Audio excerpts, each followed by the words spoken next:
예, 오전에는 긴장이 되는데 밥 먹고 같이 이래 있으니까 지금은 제가 한 식구 같습니다. 진주에 가면 뭐가 있는지 아십니까? 진주. 촉성루가 있죠, 그죠? 그렇습니까? 서울의 경복궁에 가면 뭐가 있는지 아십니까? 경회루가 있습니다, 경회루가. 그죠? 하늘나라에 가면 뭐가 있는지 아십니까? 할렐루가 있습니다.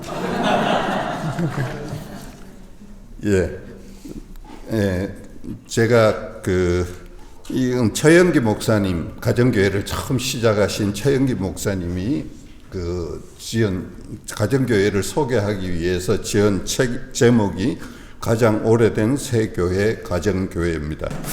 그래서 최영기 목사님은 원래 가정교회라는 걸 어디서 들어본 적도 없고 자신이 평신도 시절에 교회가 분열하고 서로 갈라지고 그 마음 고생을 많이 했고 그러다가 자기가 미국에 유학 가서 박사학위까지 받고 나서 교회가 그렇게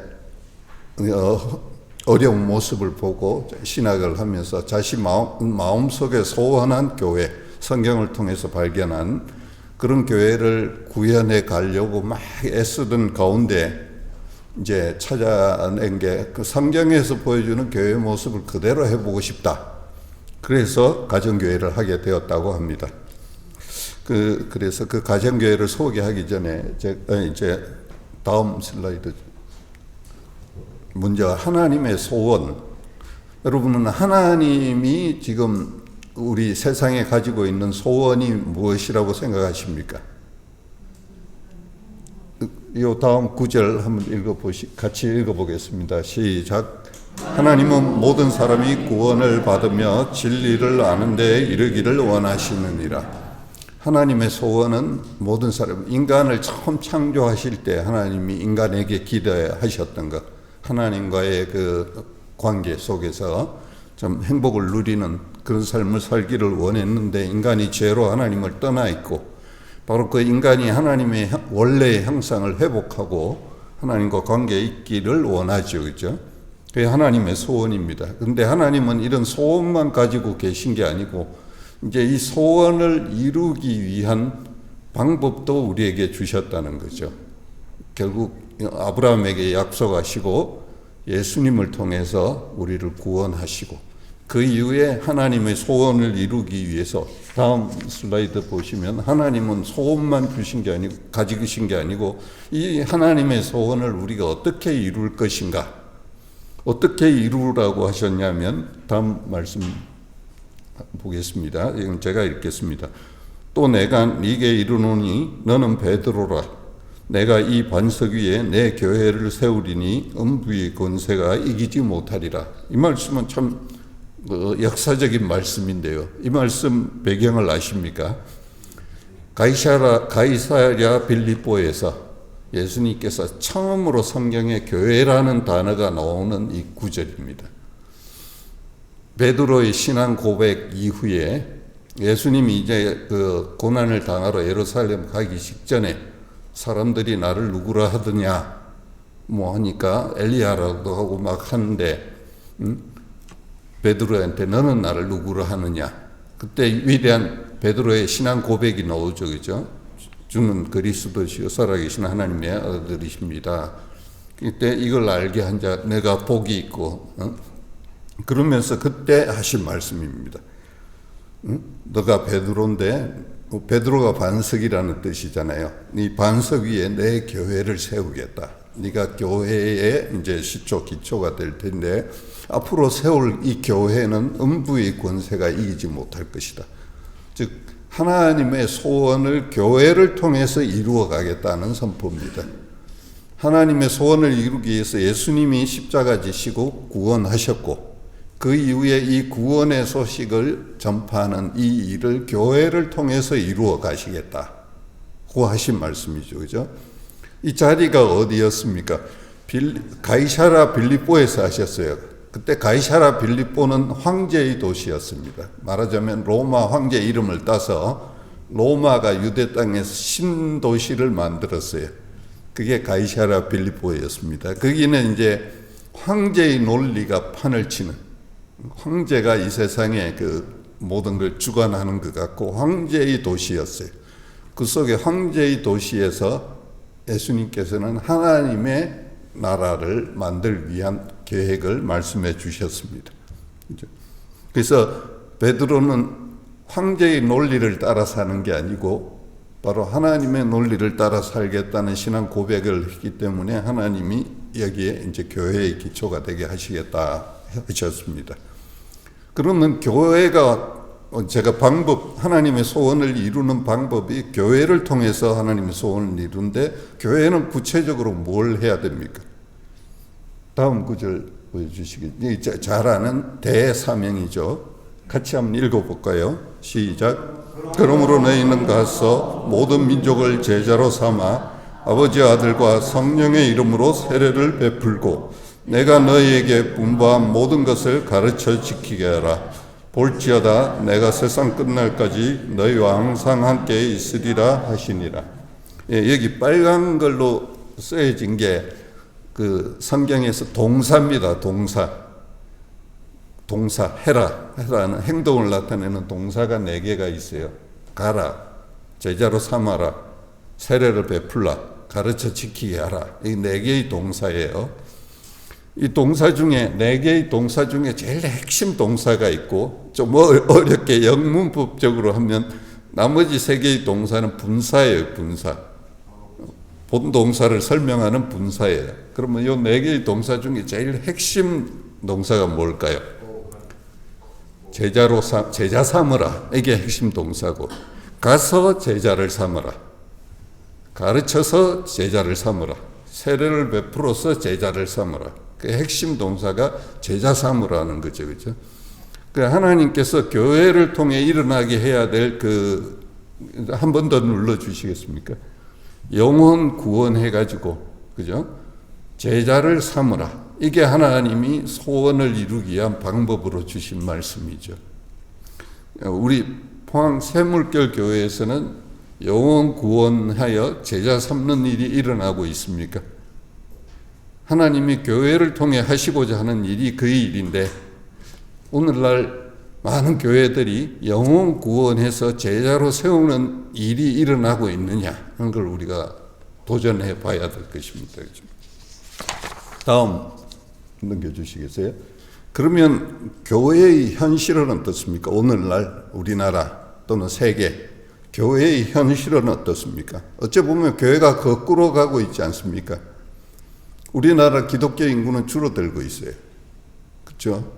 옛날에 60년대, 70년대, 80년대 놀라운 부흥을 했는데 한국 교회가 참 짧은 시간에 부흥을 했는데 90년대를 지나면서 꺾이기 시작하고 있어요.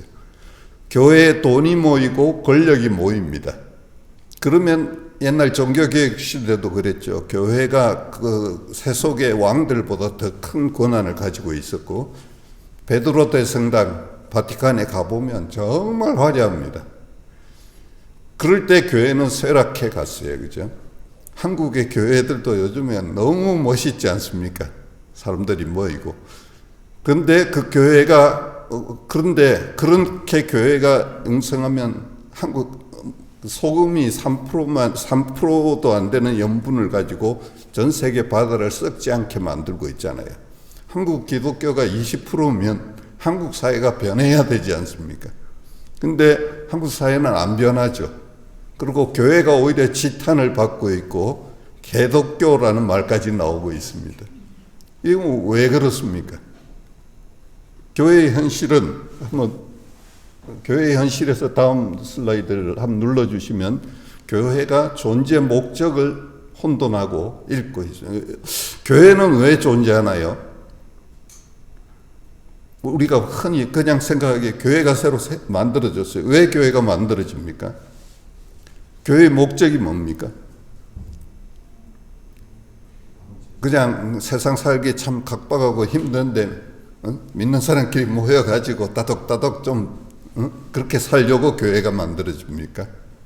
하나님이 그러라고 교회를 주신 게 아니지 않습니까? 그죠? 하나님이 원하는 것은 영혼 구원하여 제자 삼아서 그들이 하나님과의 관계에 세상 사람이 하나님을 믿기를 원하는데 그 목적이 혼돈되어 있고 그 1년이 지나도 세례 한 명 안 생기고 제자 한 명 안 생겨도 교회는 잘 돌아갑니다.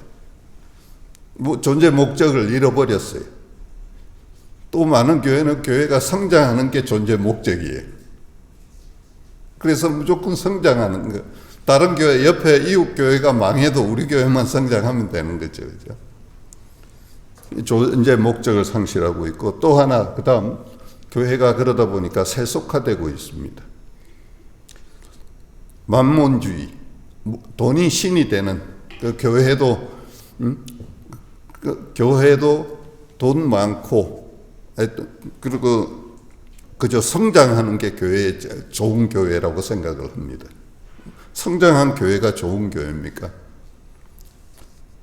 그래서 교회에서 또 다음 그래서 교회는 맛이른 소금이 되고 있지 않냐.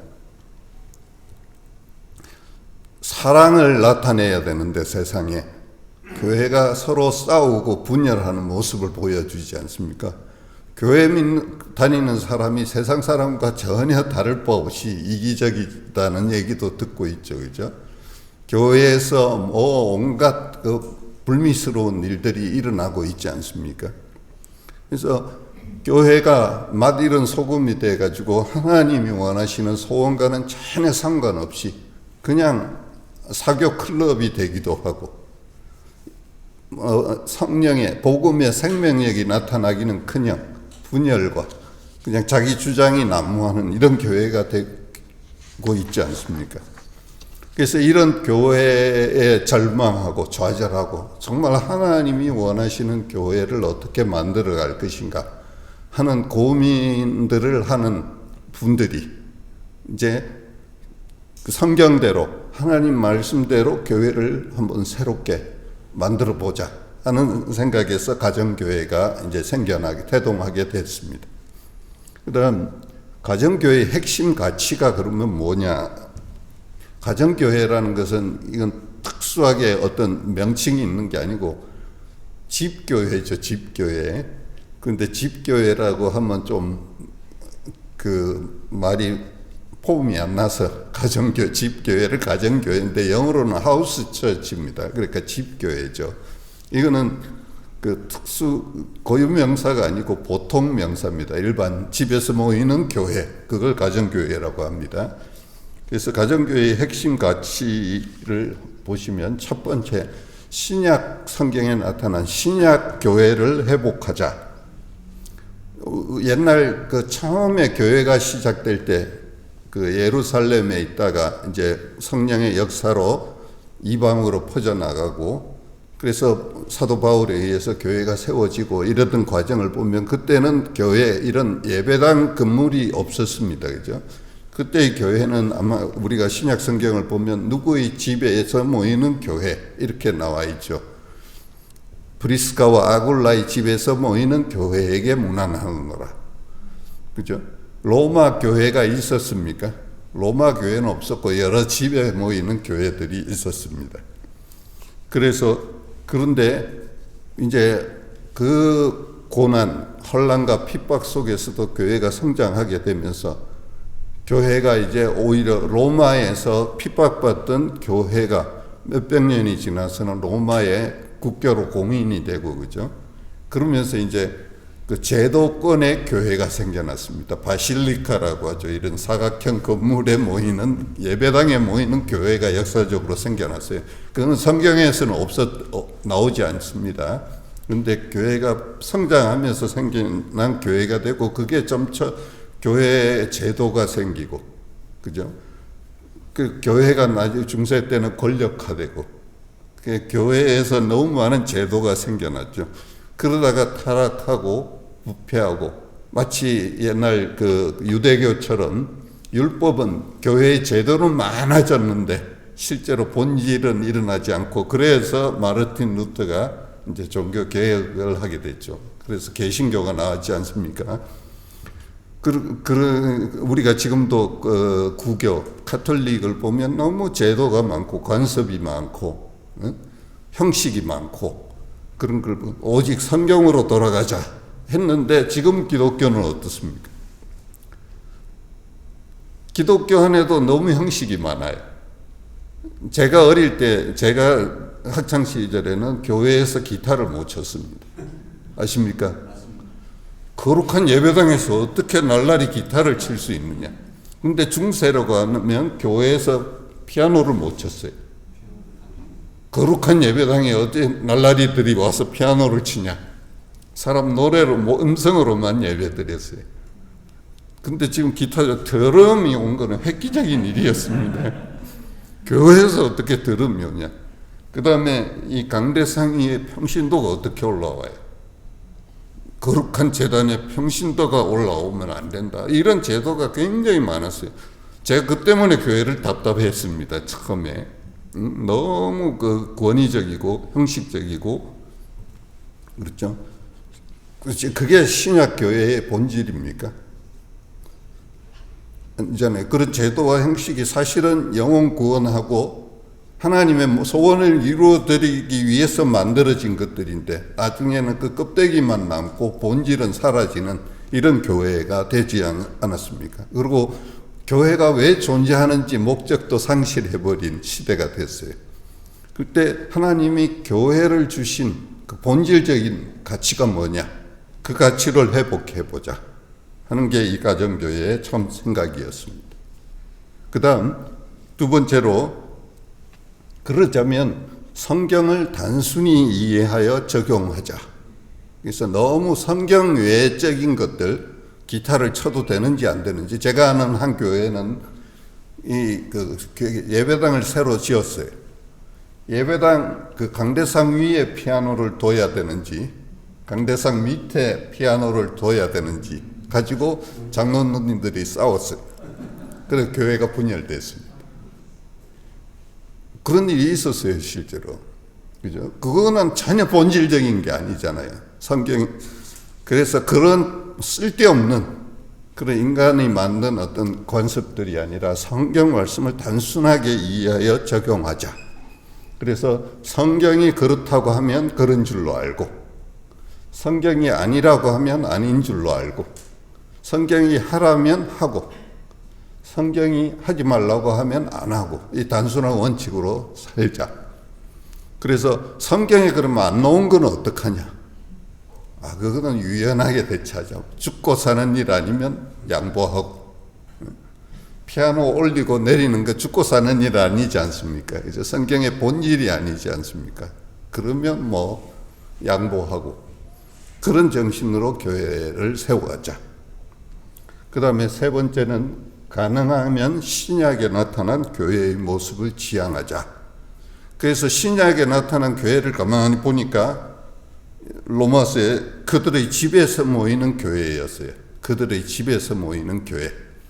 그래서 신약 때는 교회 예배당이 없었기 때문에 처음 자연스럽게 교회가 탄생할 때는 집에서 모였어요. 집에서 모여서 어떻게 했습니까? 떡을 떼고. 떡을 뗀 게 아니고 번역이 그래서 그렇지 식사를 같이 했다는 뜻이잖아요. 사실 우리는 밥을 먹고 그래야 성경 번역이 올바른데, 그래서 같이 밥을 먹고 그 다음 교제하며 같이 기도하고 하나님을 찬양하고 이랬잖아요. 사도행전 초대교회의 모습이. 그래서 그 본질을 살려서 가능하면 그 모습 그대로 가자. 그런 핵심 가치를 지니고 있습니다. 그런 가치에서 우리가 교회를 세워보자. 그래서 다음에 이제 그 가정교회를 좀 구체화시키는 과정에서 최은기 목사님이 미국 휴스턴에 있는 휴스턴 서울교회를 담임하셨는데, 휴스턴에는 한인들이 2만 명 있는 도시입니다. 미국에서 네 번째인가 다섯 번째 꽤 큰 도시입니다. 근데 한인이 2만 명이에요, 지금도. 근데 2만 명인데 휴스턴 교회가 한 100명 정도의 성도들이 있는 교회였어요. 이 목사님이 가서 그 가정교회를 세우다가 이제 좀 가정교회가 알려지게 됐을 때는 휴스턴 교회가 거의 한 2,000명, 한인이 2만 명밖에 없는데 2,000명이고, 그 교회에는 그 2,000명 중에 84%가 그 안 믿던 사람이 믿어서 교인이 된 겁니다. 그러니까 다른 교회에 수평 이동을 안 받고 순수하게 그 목사님에 의해서 세례받고 예수님 믿은 그런 교회가 됐어요. 그러니까 그런 놀라운 일이 일어나니까 많은 분들이 어떻게 그 교회가 그렇게 성장하고 놀라운 일이 일어나는지 좀 가르쳐 달라. 그러니까 이제 최영기 목사님이 자기가 해온 것들을 정리를 해온 게 세축 내기둥이라는 개념을 세웠습니다. 가정교회 세축이라는 것은 이제 가정교회 하드웨어라고 볼 수 있습니다. 그 다음에 내기둥은 그 하드웨어를 운영하는 데 들어있는 정신, 소프트웨어라고 볼 수가 있습니다. 그래서 다음 그림을 보여주시면, 우리 교회에서 만든 건데, 저 위에 있는, 한 번 더 눌러주실래요? 예, 그것을 가정교회 세축이라고 얘기를 합니다. 가정교회에서 하는 일은 세 가지, 그 하드웨어는 주일 연합 예배, 이걸 그 집에서 드리는, 각 가정에서 드리는, 목장에서 드리는 모임을 목장 모임이라고 하고요. 그 다음에 주일에는 집교회들이 다 같이 모여서 연합해서 예배를 드린다고 해서 주일 연합 예배라고 하고요. 그 다음에 이제 그 목원들이 그 신앙의 성장을 위해서 성경 공부를 하는데, 이게 그 지식적인 공부가 아니고 삶이 변하도록 하는 공부라고 해서 삶 공부라고 이름했습니다. 가정교회에서는 저 세 가지를 합니다. 그 구역 모임 대신에 목장 모임을 하는 거고요. 그 다음에 체계적인 삶 공부를 하게 되고, 그 다음에 주일 연합 예배. 그래서 가정교회에서는 뭐 남전도회, 여전도회 이런 게 없습니다. 남전도회, 여전도회는 원래 전도하려고 세워졌잖아요, 그죠? 근데 대개 보면 남전도회, 여전도회가 열심히 활동하는데 전도는 안 합니다. 그리고 새로 믿는 사람이 생기지는 않습니다. 그래서 그런 열매 없는 활동들을 다 단순화하고 저 세 가지 하드웨어를 축으로 그 교회가 운영이 됩니다. 그 다음에 밑에 있는 기둥 4개를, 가정교회를 떠받드는 기둥 4개를 내기둥이라고 했는데요. 먼저 세축부터 소개를 드리겠습니다. 다음 슬라이드를 넘겨주시면, 세축 중에 목장 모임이 제일 기본입니다. 목장 모임을 소개하는데, 사람 인격체는 지정의가 있는 게 인격체라고 하잖아요, 그죠? 우리의 그 영적인 삶에서 지정의의 필요를 채우기 위해서인데, 먼저 목장 모임은 이모션, 감정적인, 정서적인 필요를 채우는 것이 목장 모임의 목적입니다. 그 목장 모임을 갖는 목표는 안 믿는 VIP 비신자가 예수님을 목장 모임을 통해서 믿도록 돕는 게 목장 모임의 목적입니다. 그 다음에 이미 믿는 기신자는 삶이 변화되게 하는 것, 그게 목장 모임의 목적입니다. 그죠? 목장 모임에서 수다 떨다가 재미있게 수다 떨다가 가는 게 아니고, 그 목장 모임이 이렇게 쌓여가다 보면 결과적으로 나타나는 열매가, 안 믿던 사람이 목장 모임에 참여해서 예수님을 믿게 되고, 그다음 믿고 있는 사람이 삶이 변화되는, 그래서 제자로 이렇게 변화되는 것, 그게 목표가 되는 거죠. 그래서 사진이 흐려서 안 나오는데 통상 목장 모임 하는 장면입니다. 여러 가정이 모여서 저렇게 아기들도 모이고 부부가 함께 모여서 목장 모임을 갖게 됩니다. 다음 슬라이드요. 그래서 목장 모임을 이제 통상 어떻게 하냐면, 제일 먼저 같이 모여서 밥을 먹는 걸로 시작합니다. 그래서 목장 모임을 하는 집에서는 식사를 준비하고, 다른 가정에서는 반찬 하나씩 해 오기도 하고, 간식을 준비해 오기도 하고, 이렇게 해서 애찬을 하고요. 그래서 식사를 하고, 그 다음에는 식사가 끝나면 보통 남자들은 설거지를 하고, 여자들은 과일 깎는다든지 간식 준비를 하고, 그래서 그렇게 딱 차려지면 그 다음 시간은 올리브 블레싱이라고 합니다. 올리브 그 시편에 보면 올리브 가족들이 둘러 앉아 있어 이렇게 있는 게 그 올리브 나무에 열매가 맺힌 것 같은. 그래서 자녀들을 축복하는 시간을 갖습니다. 어린 자녀라도 좋고 갓난 아기도 좋고 뭐 나이든 사춘기 자녀도 좋고 목장 모임 식사 이후에는 같이 먼저 부모들이 자녀들을 한 사람 한 사람 돌아가면서 머리에 손을 넣고 축복 기도를 해주죠. 그 전에 자녀들이 자기 한 주 동안 살면서 감사한 것 또는 기도하고 싶은 거 이런 걸 나누게 하고 그럼 둘러서서 자녀들을 축복하는 기도들을 해줍니다. 이럴 때 이제 자녀들이 신앙 안에 어릴 때부터 신앙 안에 부모들의 축복 기도 안에서 자라고 부모님들이 나를 위해 기도해 준다는 걸 느낄 수 있게 그렇게 하는 게 올리브 블레싱입니다. 자세한 것은 실제 보시면 좋은데 하여튼 올리브 블레싱을 하고요. 그러면 이제 애들은 이제 따로 자기들 가서 자기들끼리 같이 시간을 보내게 합니다. 애들 중에 제일 큰 애를 리더로 세워가지고 자기들끼리 때로는 비디오를 보기도 하고 게임을 하기도 하고 자기들끼리 공부를 하기도 하고 여러 가지 합니다. 그리고 그 다음에는 이제 어른들끼리 애들은 보내고 간식도 들여다 보내고 애들은 따로 앉게 하고 만약에 애들 중에 인도할 사람이 없으면 목원들 중에 한 명이 돌아가면서 한 명이 가서 그 애들을 케어하고요. 그 다음에 모여서 찬양을 하고 그래서 목원들이 다 찬양 담당자, 말씀 나눔 담당자 이런 책임을 나누어서 그 다음 찬양이 끝나면 말씀 나눔인데 이건 성경 공부가 아니고요. 대체로 어떻게 하냐면 주일날 설교 말씀을 듣고 그때 목장 모임에 나와서 지난 주일 설교 말씀에서 자기가 좋았던 것을 나눕니다. 그러니까 그게 기억나는 사람만 나누는 거죠. 다 의무적으로 나눠야 되는 거 아니고 특별히 자기 마음에 와닿았던 것, 축복됐던 걸 나누고 한번 리뷰해보고 그래서 목사님의 주일 설교가 그냥 흘러가는 게 아니고 우리 삶에 적용될 수 있도록 그런 나눔입니다. 이거는 다 해봐야 한 10분, 15분 정도면 끝납니다. 그러니까 절대 그 목자가 가르치는 모임이 아닙니다, 여기는.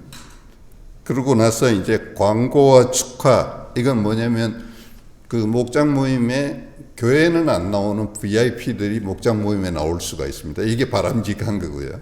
이 사람은 아직 교회에는 관심이 없고 모임이 좋아서 목장만 나오는 사람이 있으니까 이 사람이 우리 교회의 사정에 대해서 자꾸 들을 수 있도록 교회에서 광고했던 것을 목장에서 그대로 다시 광고합니다. 그래서 너도 우리 교회 식구다는 그런 걸 인정할 수 있도록 그렇게 이건 금방 하죠. 그전 또 생일 기념자가 있다든지 결혼 기념일이 있다든지 이런 목원들을 축하해 주기도 하고요. 그런 시간을 갖고 그 다음에 이제 본론이 개인 나눔, 개인별로 돌아가면서 나눔을 갖습니다. 이 개인 나눔 시간은 주로 제일 먼저는 주의해야 될 게 아주 부정적이고 자기 삶의 비관적인 얘기를 먼저 나누다 보면 전체 분위기가 다운이 돼요.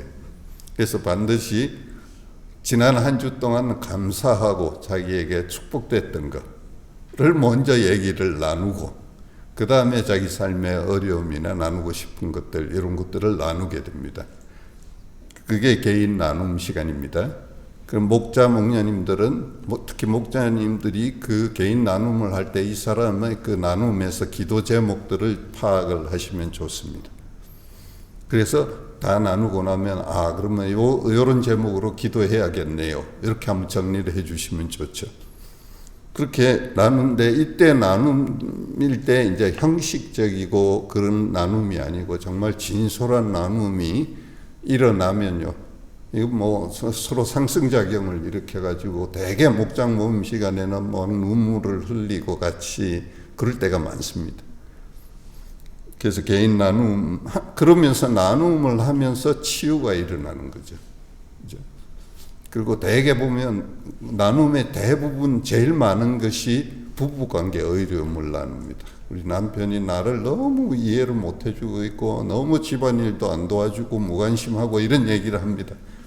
한참 듣고 형제님 나빴네. 그러면 안 되지. 왜 그랬어요? 막 이러고 나누는 자매님 편을 들어주는 거죠.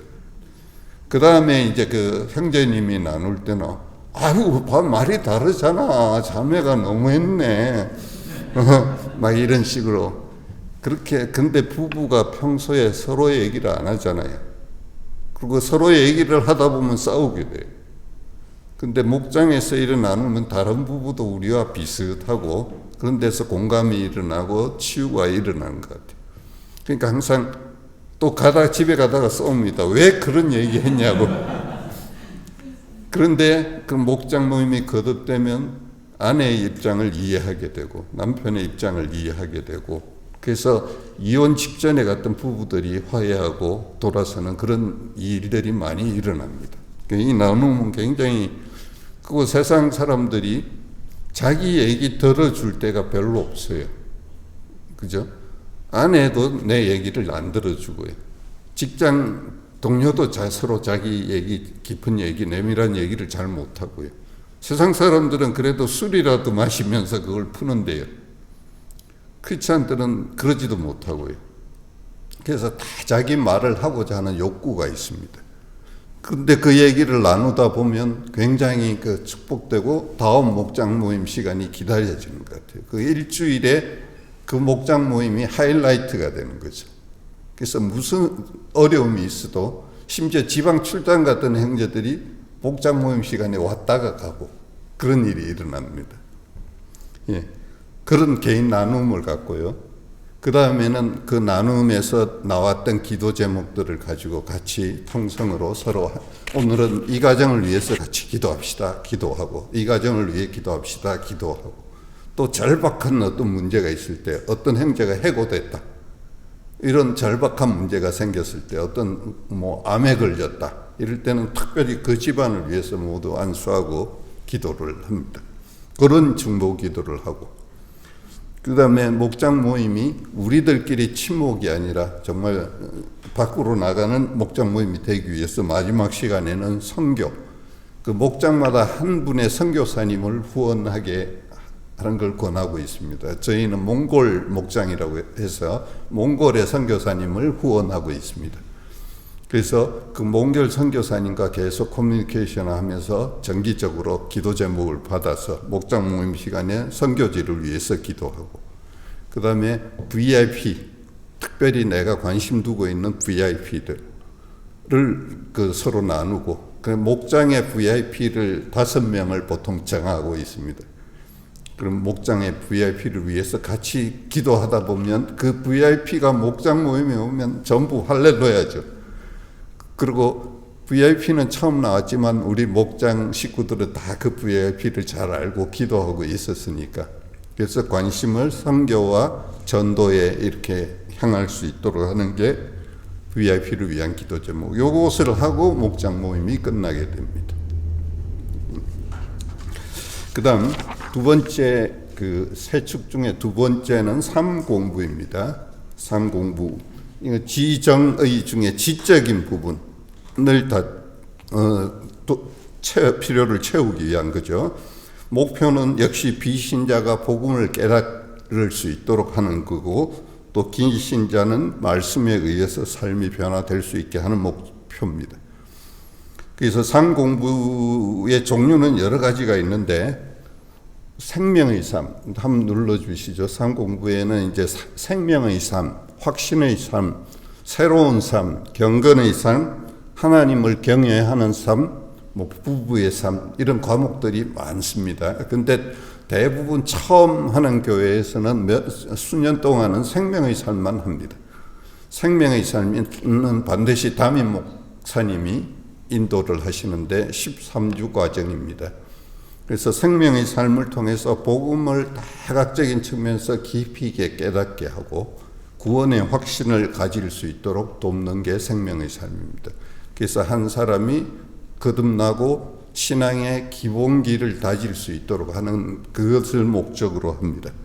그래서 담임 목사님은 이 생명의 삶 인도를 굉장히 신경을 많이 쓰고 기도도 열심히 하고 생명의 삶에서 성령으로 말미암는 생명 현상이 일어날 수 있도록 기도하게 됩니다. 대개 생명의 삶을 수료하고 나면 VIP가 변합니다. 복음을 확실히 알고 그 삶의 변화가 일어나는 걸 보면 참 신비롭습니다. 그래서 생명의 삶에 목숨을 걸어야 되고요. 그 다음에 생명의 삶을 이수하고 이제 구원의 확신을 갖게 되면 그 다음이 확신의 삶. 이거는 목자 목녀하고 목원이 1대1로 하는 공부입니다. 왜냐하면 목자 목녀가 VIP하고 내가 전도회가 데려온 VIP면 몰라도 목원이 데려온 VIP는 목자 목녀하고 개인적으로 잘 모르지 않습니까? 그죠? 그래서 이 7주 동안에 확신의 삶을 하면서 목자 목녀와 개인적인 교제가 일어나서 서로 깊이 이해하는 시간이 됩니다. 이 시간을 되게 좋아합니다, 목원들이. 그래서 이 확신의 삶은 그리스도인 삶의 가장 기본기를 가르쳐 주게 됩니다. 예를 들어 큐티하는 법이라든지 기도하는 법이라든지 그 다음 교회가 뭔가 이런 것들을 가르쳐 주게 됩니다. 그래서 확신의 삶. 그 다음에 이제 이 사람이 이제 구원의 확신 가졌는데 자꾸 죄에 다시 넘어가고 실패하고 이런 모습들이 있을 때 성화 과정을 알려주는 게 새로운 삶이 되고요. 그 다음에 좀 그 경건의 깊이를 더하게 하는 게 경건의 삶 뭐 이런 건데 이거는 보통 한 5년 지난 이후에 과목들이 개설되니까 일단은 생명의 삶하고 확신의 삶을 하는 게 바람직하고 그래서 가정교회를 하는 교회들에서는 매년 그 생명의 삶을 들을 사람들, 새로운 사람들이 올 수 있도록 많이 기도하고요. 또 우리 VIP가 생명의 삶을 듣도록 하기 위해서 목원 식구들도 같이 듣습니다.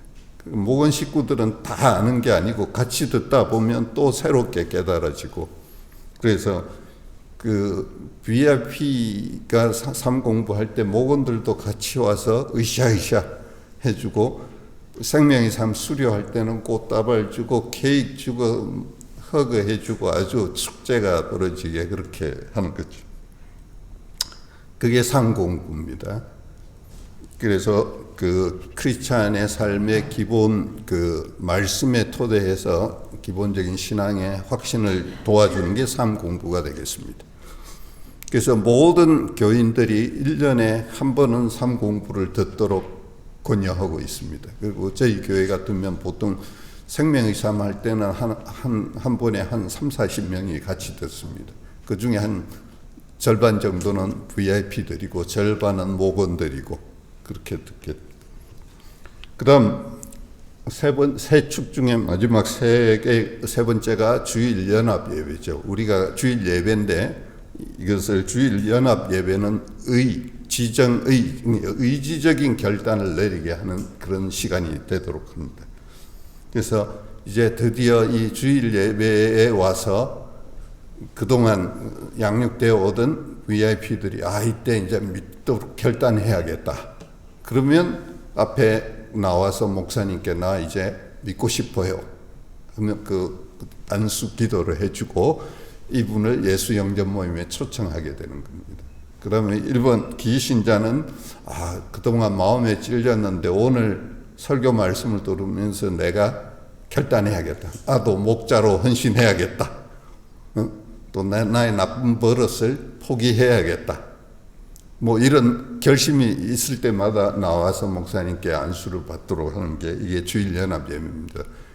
그래서 자칫 그 주일연합 예배에 와서 목사님 설교를 품평한다든지 오늘 뭐 좋았네 나빴네 이런 게 아니고 매번 하나님이 이번 주에 나에게 들려주신 음성으로 듣고 그 결단하는 시간이 되게 하는 게 그리고 목장 모임에서 아까 말씀드린 주일 연합 예배를 통해서 결심한 것을 목장 모임 때 말씀 나눔 때 나누도록 하고 있습니다.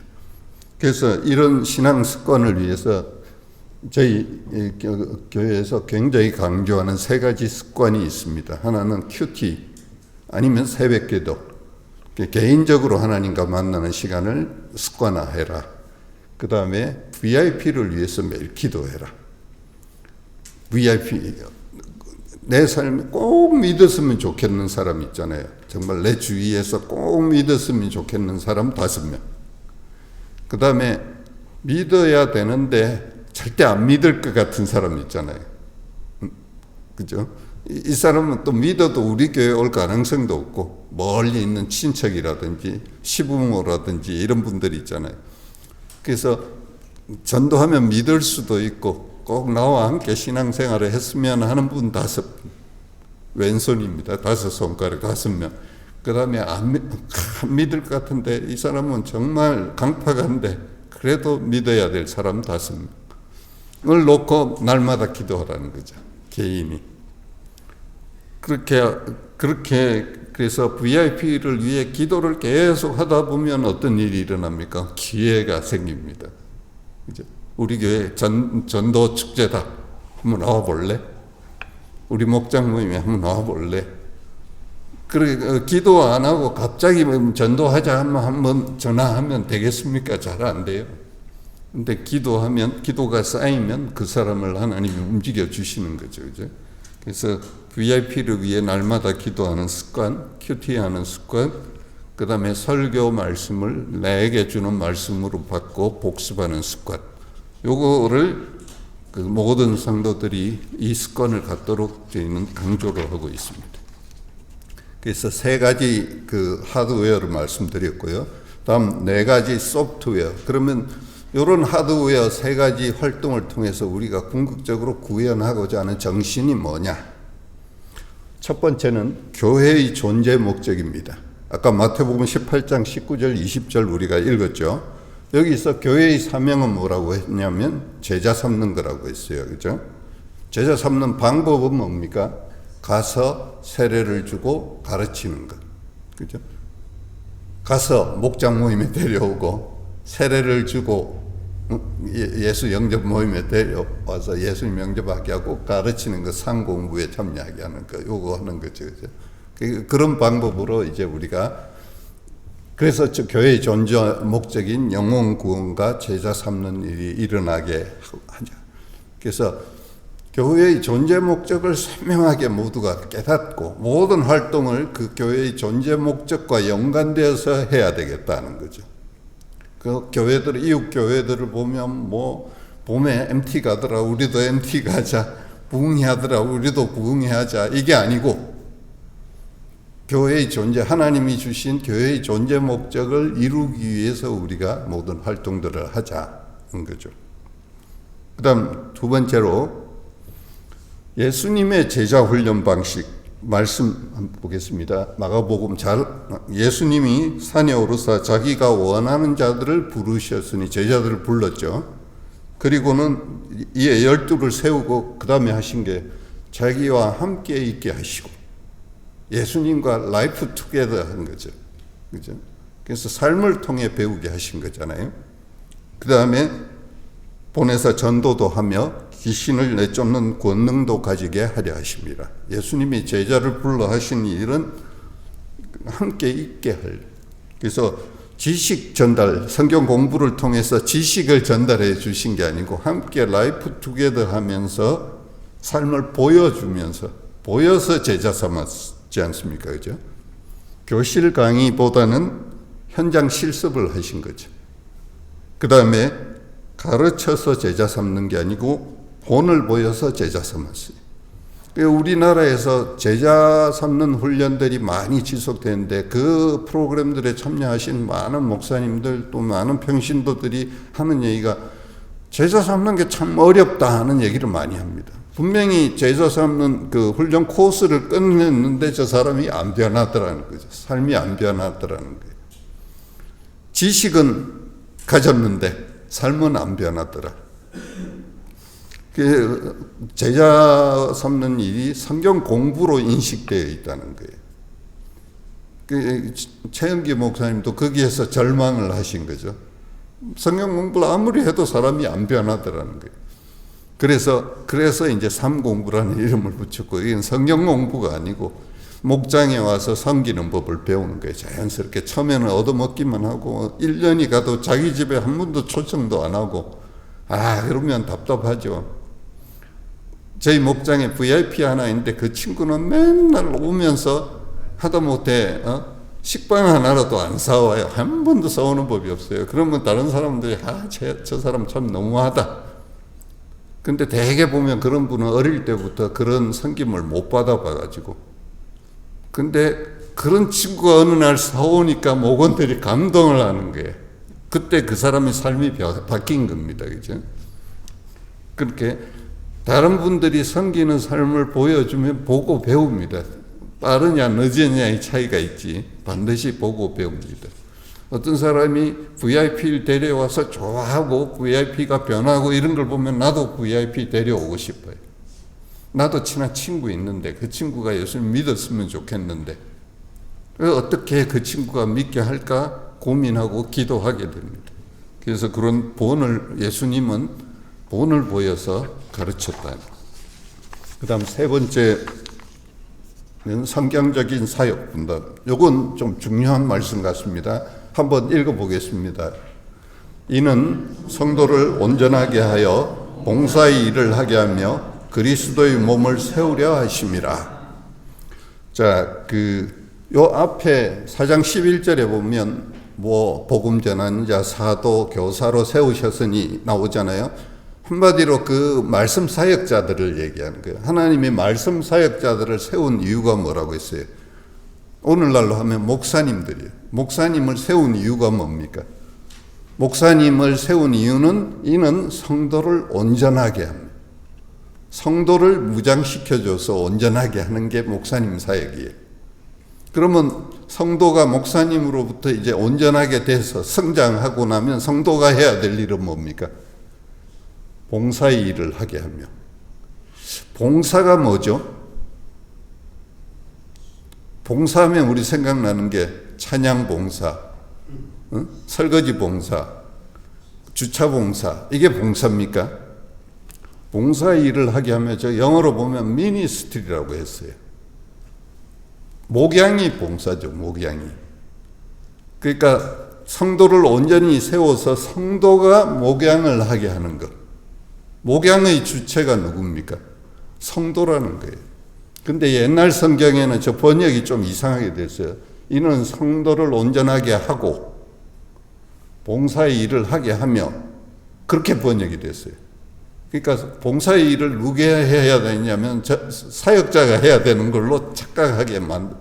근데 요즘 성경은 저렇게 바로 번역이 됐어요. 성도를 온전하게 하여 누가 봉사합니까? 성도가 봉사하는 거예요. 평신도가 목양을 하게 하는 거죠. 그죠? 그래서 목회자의 사역은 성도를 준비시켜서 성장하게 하는 거라면, 목양 사역은 목사님인데 어떻게 우리 직장에 있는 동료를 전도합니까? 못하죠. 그죠? 내 동네 아줌마 친구를 어떻게 목사님이 전도합니까? 못하죠. 그건 우리가 해야 될 일이라는 거예요. 그래서 성도의 사역을 우리나라 교회에서 일어났던 뭔가 착각이 뭐냐면 평신도 사역을 목회자들이 빼앗아간 거예요.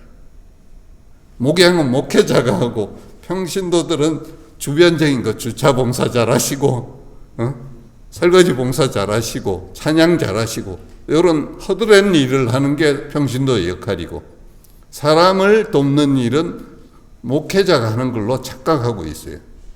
전도사가 전도합니까? 아니잖아요. 말은 전도사인데 전도사님들 전도 안 해요. 그죠?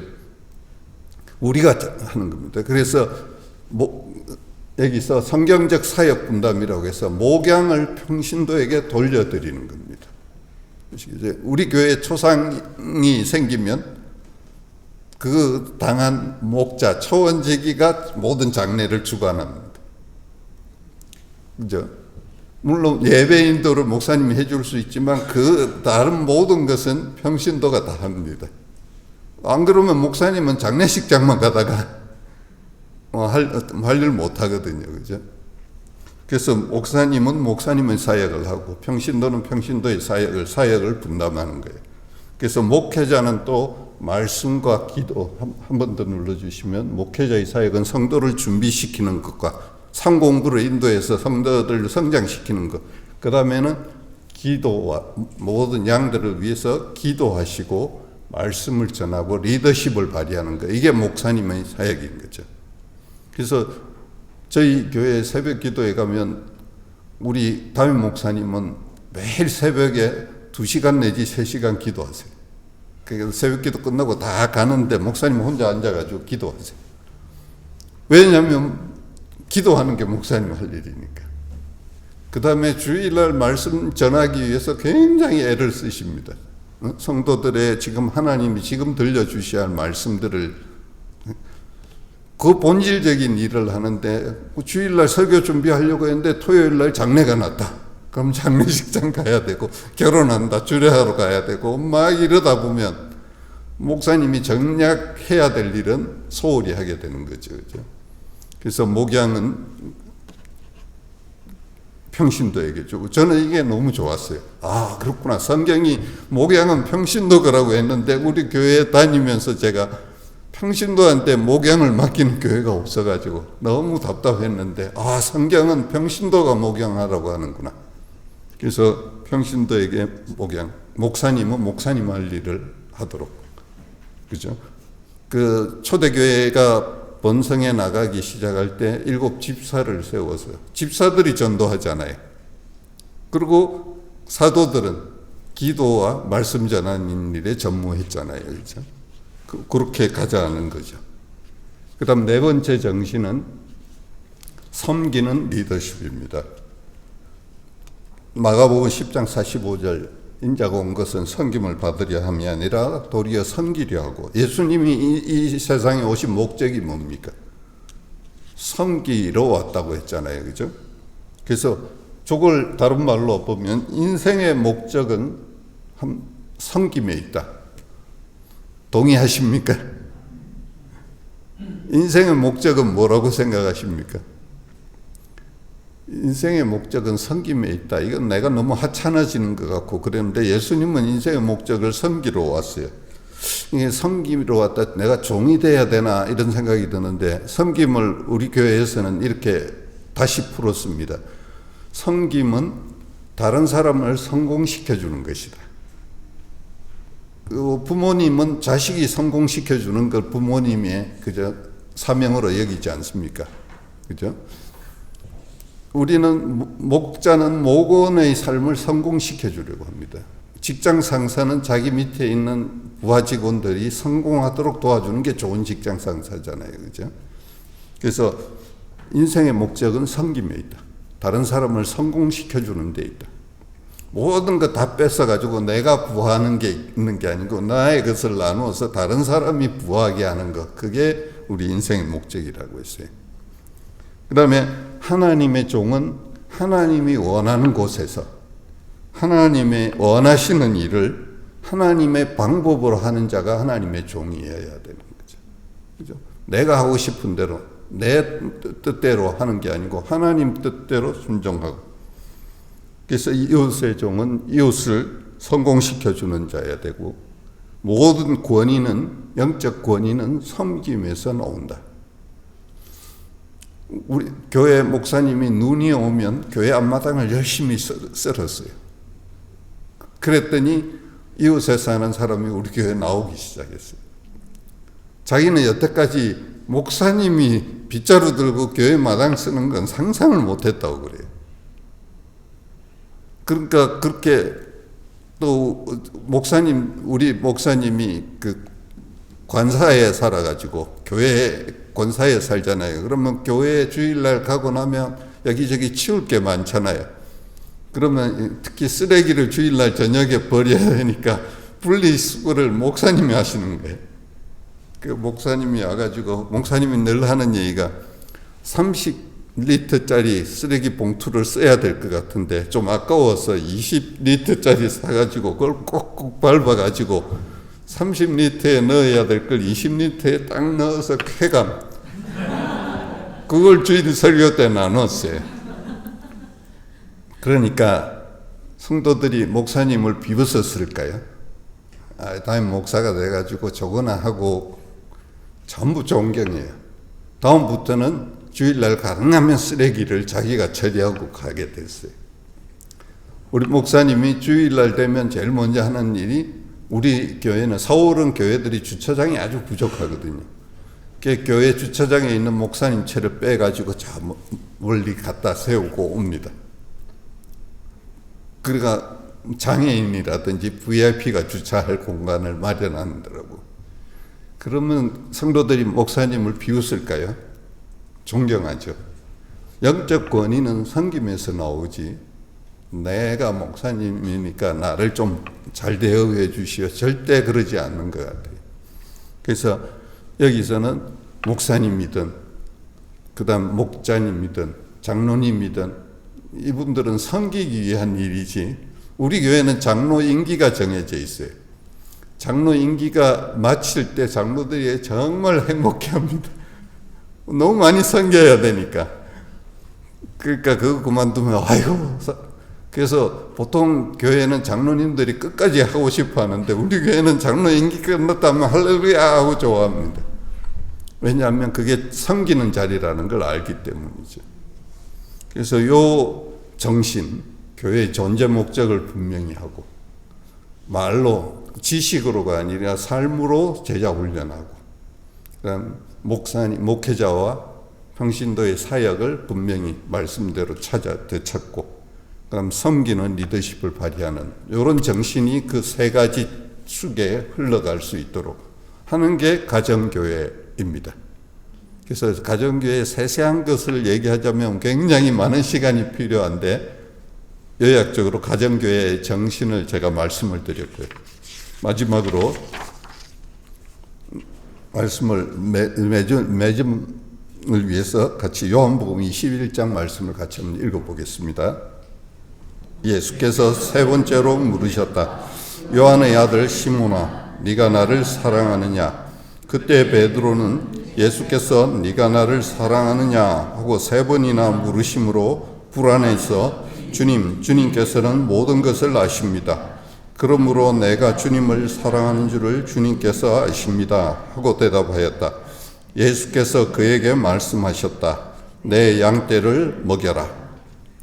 이건 아시는 바와 같이 예수님의 사도들이 예수님의 부활까지 목격했어요. 부활을 목격하고 나서 자기가 버렸던 어부직으로 다시 돌아갔어요. 참 연약한 사람들이죠.